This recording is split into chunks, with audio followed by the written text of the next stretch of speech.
Glória a Deus, aplauda ao Senhor. Meus irmãos, podeis tomar assento nessa noite, em nome de Jesus. Abra sua Bíblia no livro de Apocalipse, capítulo de número 2, versículo de número 12.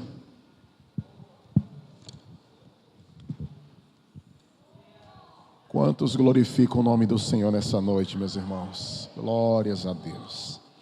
Apocalipse, capítulo de número 2, versículo 12. Nós vamos falar hoje, meus irmãos, o tempo já está bem avançado, mas eu quero pelo menos introduzir a respeito da igreja de Pérgamo. Terceira carta à igreja de Pérgamo. Assim nos diz a palavra do Senhor. E ao anjo da igreja que está em Pérgamo, escreve: isto diz aquele que tem a espada aguda de 2 fios. Eu conheço as tuas obras, ou eu sei as tuas obras. E onde habitas, que é onde está o trono de Satanás, e retens o meu nome, e não negaste a minha fé. Ainda nos dias de Antipas, minha fiel testemunha, o qual foi morto entre vós, onde Satanás habita. Mas umas poucas coisas tenho contra ti, porque tens lá os que seguem a doutrina de Balaão, o qual ensinava Balaque a lançar tropeços diante dos filhos de Israel, para que comessem dos sacrifícios da idolatria e se prostituíssem. Assim, tens também os que seguem a doutrina dos nicolaítas, o que eu aborreço. Arrepende-te, pois, quando não em breve virei a ti, e contra eles batalharei com a espada da minha boca. Quem tem ouvidos, ouça o que o Espírito diz às igrejas. Ao que vencer, darei eu a comer do maná escondido, e dar-lhe uma pedra branca, e na pedra um novo nome escrito, o qual ninguém conhece, senão aquele que o recebe. Quem diz amém? Senhor, nós glorificamos o teu nome. Fale conosco, Senhor, é tua palavra. Que o Senhor estenda as tuas boas mãos de forma preciosa e nos abençoe em nome de Jesus. Amém. Meus queridos, essa é a terceira carta que Jesus escreve, e ele escreve à igreja de Pérgamo. Pérgamo é um termo que no original significa fortaleza. Existem alguns tradutores que vão dizer que Pérgamo significa casado, dando a ideia dessa intimidade matrimonial que a igreja tem com Cristo, mas ao mesmo tempo mostrando o contraste da igreja de Pérgamo, que casou-se, que aliançou-se com aquilo que é mundano, com aquilo que foi mundanizado. Porque quando nós olhamos o texto de Apocalipse capítulo 2, versículo 12, a cidade de Pérgamo, que era uma das principais cidades da Ásia, ela tinha algumas características interessantes. Primeiro, essa cidade ela tinha um grande passado. Historicamente, era a mais importante cidade da Ásia. Era uma cidade elevada, ela ficava numa altitude de 300 metros de altitude, e tinha uma acrópole que favorecia a sua vista, de forma que edifícios, templos foram construídos nas alturas, e é interessante que tudo isso chamava a atenção dessa cidade chamada Pérgamo. Para os irmãos terem uma ideia, além disso, ela era um centro religioso de idolatria muito forte. Havia um templo lá, que era um templo dedicado a Zeus, um dos deuses que era adorado ali. E é interessante, queridos irmãos, que esse templo de Zeus, ele era uma das 7 maravilhas do mundo antigo. Uma das 7 maravilhas do mundo antigo. Lembra que o templo de Diana ou Artemis, que nós falamos lá em Éfeso, era uma das 7 maravilhas?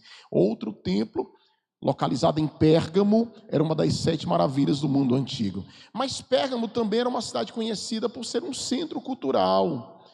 Os irmãos têm uma ideia? Pérgamo era a 2ª maior biblioteca do mundo.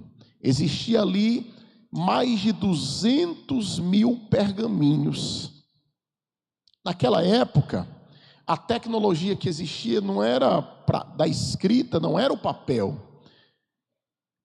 Havia o papiro. O papiro, irmãos, ele era uma espécie de tecido. E esse tecido, chamado papiro, eu tive a oportunidade uma vez de receber de um pastor amigo que veio de Israel. Ele comprou vários exemplares de papiro. Até um templo desse eu tinha, mas mudando para lá e para cá, perdi. O papiro parece um pergaminho, mas a durabilidade dele é cerca de 30 anos. Pérgamo teve o desejo, sentiu o desejo de ser a maior biblioteca do mundo. E quando eles contrataram um homem que trabalhava na biblioteca de Alexandria, que era a maior do mundo, Alexandria, meus irmãos, decidiu não enviar papiro para Pérgamo. E eles criaram uma outra tecnologia de escrita que passou a ser chamada, que eles pegavam o couro do animal e havia uma raspagem, havia todo um trato, e daí vem o que nós conhecemos como pergaminho. Por isso que pergaminho vem de Pérgamo, porque nasceu em Pérgamo justamente com esse desejo de ser a maior biblioteca do mundo. Então era uma cidade muito pomposa, muito rica. Era uma cidade, meus irmãos, aonde, além de toda essa idolatria, além de todo esse centro cultural, havia a questão da escultura. Além de tudo isso, havia uma diversidade de deuses ali em Pérgamo. Havia Zeus, havia um deus que era cultuado chamado Esculápio. Pastor, da onde é que vem esse nome? Esculápio, ele era um deus que era adorado, que tinha a sua sede em Pérgamo. Havia mais de 200 templos ou santuários espalhados pelo mundo, mas a sede era em Pérgamo. Esculápio, ele ficou conhecido como o deus da cura. E a esfinge, ou a simbologia que identificava Esculápio, era de 2 serpentes. Naquela época a medicina era misturada com crendices, era uma medicina que havia, infelizmente, meus queridos irmãos, uma mistura com crendices da época. O médico não é o profissional que nós conhecemos hoje, mas eu não sei se vocês já perceberam que a simbologia da medicina atual são 2 serpentes, que vêm justamente de Esculápio, em Pérgamo, naquela época, que era conhecido como o Deus da cura. O mundo inteiro vinha para Pérgamo atrás de cura, porque além desse Deus que era adorado, havia também a medicina avançada nessa cidade. Irmãos, em Pérgamo, foi a primeira cidade que criou o culto vivo ao imperador. O imperador, naquela época, meus queridos, ele foi construído um templo, aonde nesse templo ele era adorado pelo menos uma vez no ano.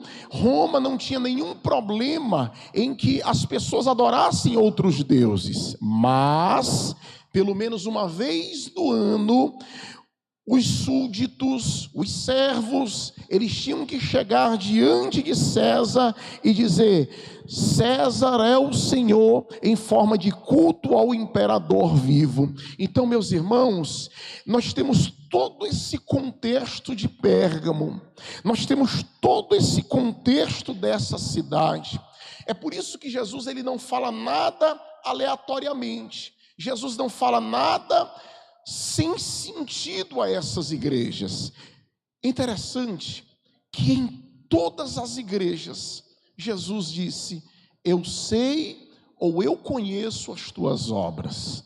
Eu sei ou eu conheço as tuas obras. Se você olhar no capítulo de número 2, versículo de número 12, igreja de Éfeso, a Bíblia diz: eu sei as tuas obras. Se você olhar no capítulo 2, versículo de número 9, igreja de Esmirna, eu sei as tuas obras. Se você olhar na terceira carta que nós lemos hoje, capítulo 2, versículo 13, ele vai dizer, eu sei as tuas obras. Se você olhar no capítulo 2, versículo de número 19, para a igreja de Tiatira, eu sei as tuas obras. Se você olhar o capítulo 3, versículo de número 1, eu sei as tuas obras. Se você olhar o capítulo 3, versículo 8, carta à igreja de Filadélfia, eu sei as tuas obras.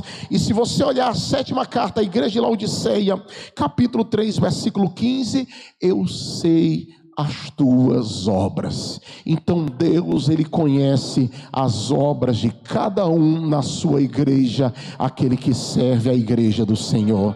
Quem pode glorificar a Deus por isso nessa noite? Para todas as igrejas, Jesus disse, eu conheço, eu sei as tuas obras. Mas, meus queridos, é nesse contexto que Jesus escreve à igreja de Pérgamo, eu sei as tuas obras, e onde habitas, e que não negaste a minha fé. Isso aqui fala de uma perseverança, isso aqui fala de atitude de perseverança. Eu queria pedir a atenção dos jovens ali atrás. Amém?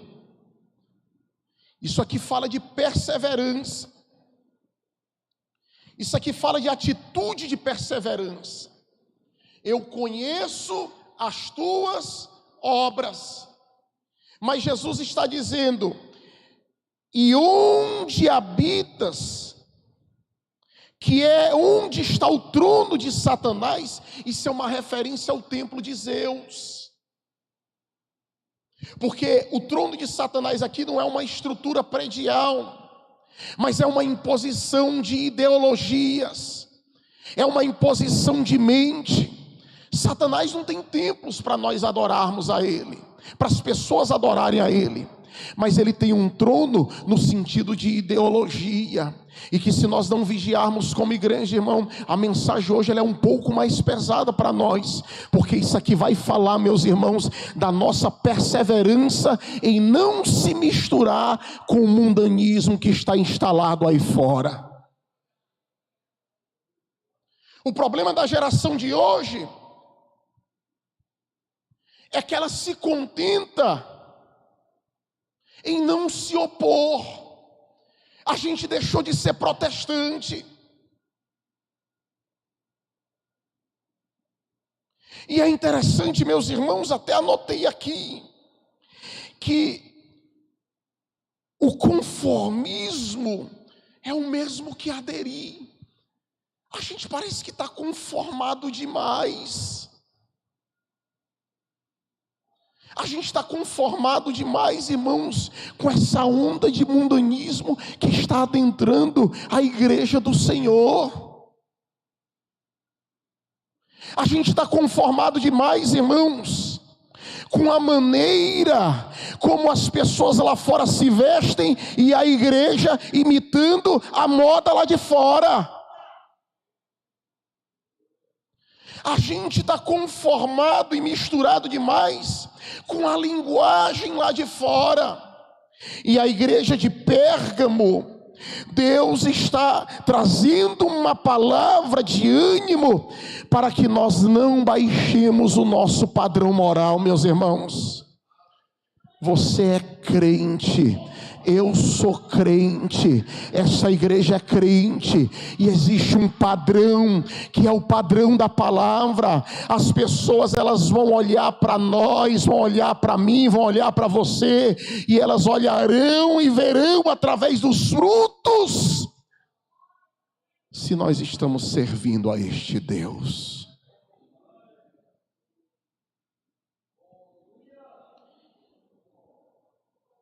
não negaste a minha fé. Ainda nos dias de Antipas, olhe para cá e preste atenção nisso, irmão. Você sabe quem é Antipas? Você quase não vai ouvir falar nele, mas possivelmente foi o pastor anterior ao anjo onde essa igreja chegou. Antipas, Tertuliano, que é um grande historiador, ele vai dizer que para não se misturar e para se opor, ele foi colocado dentro de um boi de bronze. Fecharam ele e assaram Antipas até a morte. Ele foi assado dentro de um boi de bronze. Quando eu estava lendo isso, irmão, eu não pude conter as lágrimas, porque me veio algo ao coração. Até que ponto nós podemos chegar? Até que ponto nós podemos ir? Isso aqui é tribulação. Ele morreu carbonizado, irmão, até a morte. Nessa frigideira gigante num formato de boi. Jesus, quando vai escrever essa igreja, ele não esquece dele.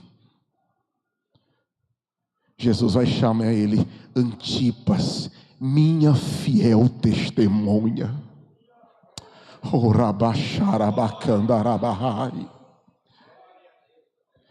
Meus irmãos, está na hora da gente ser fiel. Está na hora, meus irmãos, da gente se levantar nesse mundo. A gente não pode se enquadrar. Esse mundo não cabe você, não cabe eu, não cabe mais nós. Esse mundo não cabe mais a gente, irmão. Eu estava ontem em Pacajus, servindo a um companheiro. Eu dizia para aquela juventude: irmão, a gente só serve para ser crente mesmo. Se você sair da igreja, eu vou sair da igreja e vou fazer outra coisa que não seja ser crente. Não adianta, vai ser que nem Pedro. Vão olhar para você e vão dizer: tu é um deles, tu fala como eles, tu é um deles, tu se veste como eles. Irmão, nós estamos aqui. Se já estamos aqui, a gente tem que ir até o fim para a glória do nome de Jesus.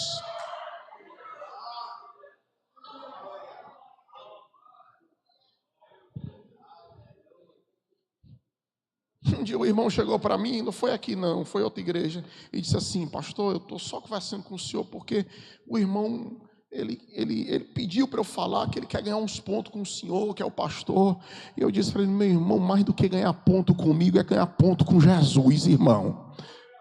Você já pensou, irmão, ouvir isso de Jesus? Antipas, ele morreu, Satanás acabou com o ministério dele, aparentemente, a igreja sofreu, ele foi assado numa frigideira gigante no formato de boi, mas ele vai ouvir de Jesus, e para testemunho de todas as nações pelo século do século, é minha fiel testemunha. Irmão, eu sei que o mundo está de cabeça para baixo, eu sei que os valores, eles estão aí, irmão, sendo impressos, sendo jogados de goela abaixo, sobre residências, sobre casas, sobre famílias inteiras, mas nós, a igreja, não podemos nos curvar a isso.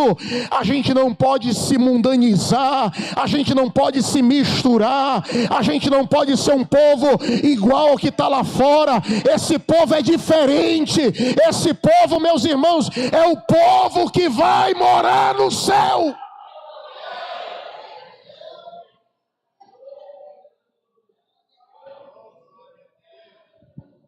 Jesus vai dizer assim: ao qual foi morto entre vós, onde Satanás habita. Aí Jesus vai exortar a igreja de Pérgamo. Ele vai dizer assim: mas umas poucas coisas tenho contra ti, porque tem lá os que seguem a doutrina de Balaão, o qual ensinava a Balaque a lançar tropeços diante dos filhos de Deus. Doutrina de Balaão, doutrina dos nicolaítas. Na verdade, meus irmãos, a doutrina de Balaão Conforme a tradição judaica, foi Balaão quem sugeriu a Balaque a atrair os israelitas à idolatria com o auxílio das filhas de Moabe. Então, o que caracterizava a doutrina de Balaão era a idolatria e a prostituição, a orgia. Os nicolaítas, que fazem referência aqui, também segue a doutrina dos nicolaítas, que nós já havíamos falado em doutrinas passadas, segue esse mesmo ritmo. O que Jesus está condenando aqui é a falsa aceitação, é a abertura demais a essas falsas doutrinas, a esses falsos ensinos, a esses falsos ensinadores. Havia uma mistura, havia um conformismo, e se conformar sem protesto é a mesma coisa que aderir, é a mesma coisa que somar. Se conformar sem protestar, irmão, vocês lembram como é que a igreja era conhecida antigamente? Protestante. Hoje é porque tem Bíblia de toda cor, mas a gente era chamado de os capa preta. Na maior parte dos interiores do Brasil, principalmente no Nordeste, havia uma perseguição do catolicismo. Quando alguém se convertia,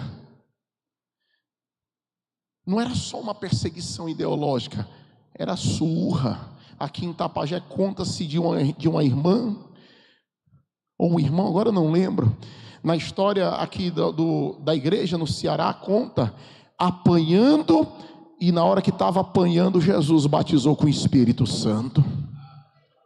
Tem muita gente nova aqui, precisa saber disso, da nossa história.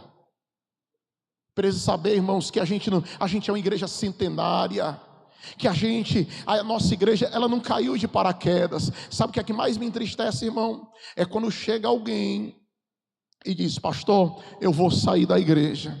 E quando a gente vai descobrir, irmão, se fosse pelo menos uma igreja séria. Mas aí, às vezes a pessoa vai para uma igreja, irmãos, que não tem palavra, que não tem seriedade.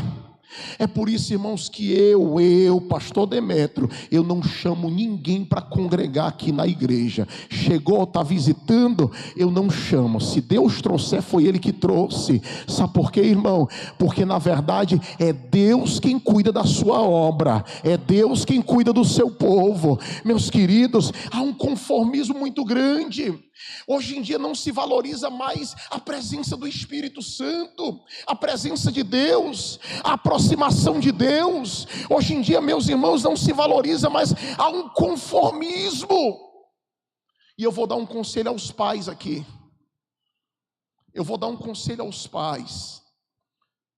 Eu sou pai também e sei o quanto é difícil, irmão. Porque o exercício da paternidade só sabe quem passa. Eu sei o quanto é difícil, porque eu tenho duas. Mas enquanto está pequeno, não deixe isso aqui doutrinar ele, não. Isso aqui ensina uma criança até se suicidar. Isso aqui já está ensinando, irmão, uma criança a fazer as suas escolhas sexuais. Se você não sabe, fique sabendo. Eu sou um estudante da administração. Tudo que é tecnologia, eu estudo. Você nunca reparou que quando você vai fazer uma pesquisa no Google, que você diz assim: eu vou procurar aqui uma passagem aérea para saber quanto é uma passagem daqui para São Paulo. Daqui a pouco, irmão, toda vez que você abre o celular, aparece o quê? Uma empresa de passagem aérea. Não é isso, minha Camila? Se você pesquisar aqui como ganhar dinheiro na internet, daqui a pouco, irmão, você vai passar vários dias, aquele pessoal lá: se você está aí sem fazer nada, eu tenho a solução para você ganhar dinheiro na internet. É ou não é, irmão? Sim ou não? Amém? Sabe o que é isso, irmão? É um sistema de inteligência artificial. Se você vai comprar uma geladeira, eu vou só pesquisar aqui. Irmão, você vai ficar doente ver geladeira na sua frente. É desse jeito. Se o seu filho colocar lá, ou apertar sem querer, algum site, alguma coisa sobre libertinagem sexual, se ele colocar lá alguma coisa sobre suicídio, irmão, a inteligência artificial vai se encarregar do resto. E eu estou falando aqui, a gente tem os nossos educadoras aqui que vão confirmar isso. Se você deixar ele sozinho, irmão, ele vai se misturar. Não vai ser fácil para você tirar o mundo de dentro dele. Vai ser difícil. E eu venho nessa noite, irmão, não só como pastor, mas eu estou vindo como profeta de Deus para a sua vida. Desde 4 horas da manhã que eu estou acordado, irmão, para entregar esse recado de Deus aqui nessa noite. Eu venho dizer para você, não se mistura. A fé que você tem que guardar é a sua. Você tem que guardar a fé da sua casa. Você tem que guardar a fé da sua família. Eu sei que a gente tem que se preocupar com os outros, porque o evangelho que não se sacrifica por alguém não é o verdadeiro evangelho. Mas você precisa olhar, e eu que estou pregando é para mim também, olhar para dentro de casa e dizer: Senhor, meu rebanhozinho aqui está precisando de mim, está precisando do meu auxílio, da minha ajuda. Eles não vão se misturar, porque eu tenho o poder da palavra de Deus.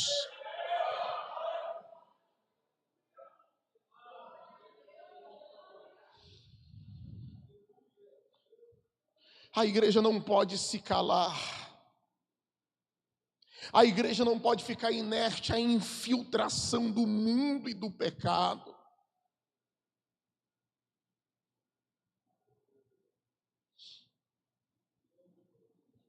Não foi aqui não. Um dia alguém chegou para mim, uma pessoa em adultério, na igreja. Passou vários pastores e não tratou. E a bomba ficou para quem? Para tratar? E eu cheguei para o irmão, o presbítero, e disse assim: irmão, e aí essa situação? Pastor, pelo amor de Deus, não mexa nisso aí não. Porque ele é o maior dízimo da igreja, se eu só mexer, é um alvoroço grande. E eu disse: irmão, se ficar lá, porque irmão, aprenda isso, olhe para cá. Aprenda isso. Alguém só pode ser disciplinado em 2 situações. Pastor, Deus me revelou. É 2 situações. Esquece a revelação. Primeiro, se houver provas. Tem prova? Não tem? Segundo, se for réu, confesso. Perante a lei é desse jeito. Antigamente, na Assembleia de Deus, a gente tinha o auxílio do Espírito Santo, que os pastores tinham aquela autoridade e diziam: irmão, o Senhor falou algo ao meu coração. Quando você chegava, a pessoa já estava se desmanchando em lágrimas. Hoje em dia não existe mais isso, irmão.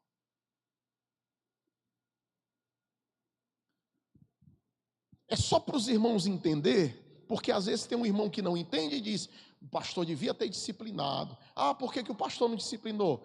2 situações, querido. Réu, confesso, e se tiver prova. Tem prova? Não. Ele confessou? Não. Então, deixa que Jesus vai tratar. Só que o caso lá tinha prova. E eu passei algum tempo em oração, orando a Deus. Passei alguns meses jejuando, Senhor, essa causa. Um dia depois de uma mensagem, irmão, nem precisou eu fazer nada. Ele chegou para mim e disse: pastor, eu tenho algo a confessar para o senhor. E ele contou tudo. E eu disse: você já sabe o que vai acontecer, né? Sim, pastor, eu mesmo estou pedindo a minha disciplina, porque eu quero ser restaurado pelo Senhor. Porque aquela disciplina, irmão, que de repente você não aceita, ela não vai funcionar. essa infiltração do mundo e do pecado, esse conformismo demais, essa tolerância para com as coisas erradas. Os irmãos já perceberam como a inversão de valor está grande? Se alguém faz o certo ou fala o certo, as pessoas criticam. E quando o errado está propagado?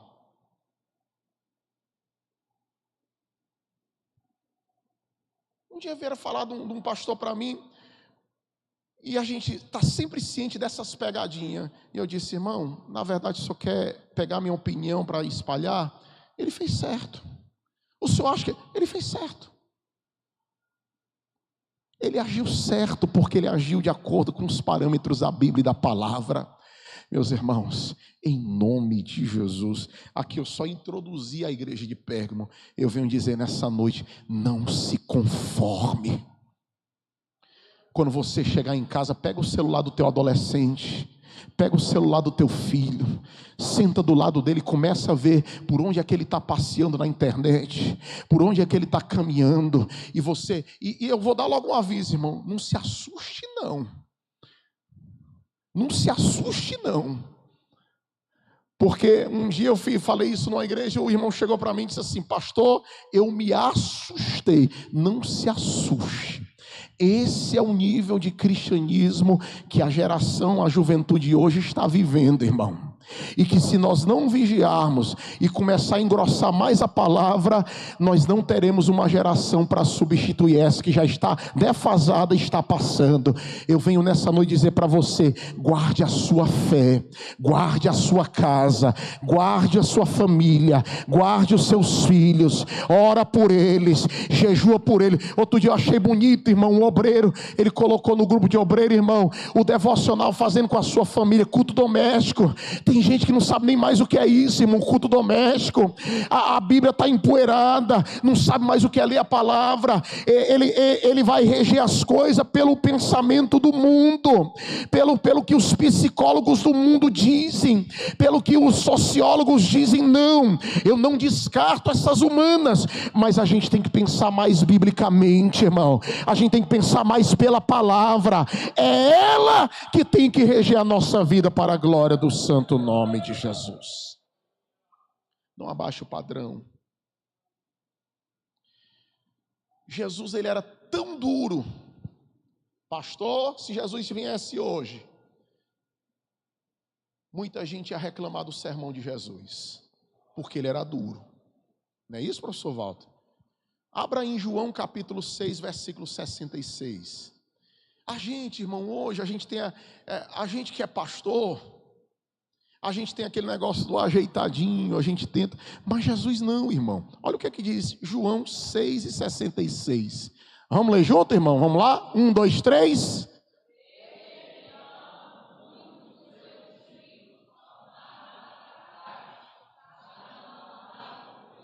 Sessenta e 67.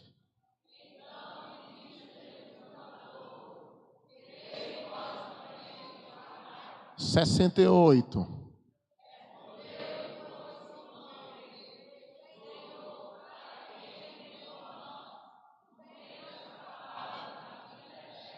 Volta o 66.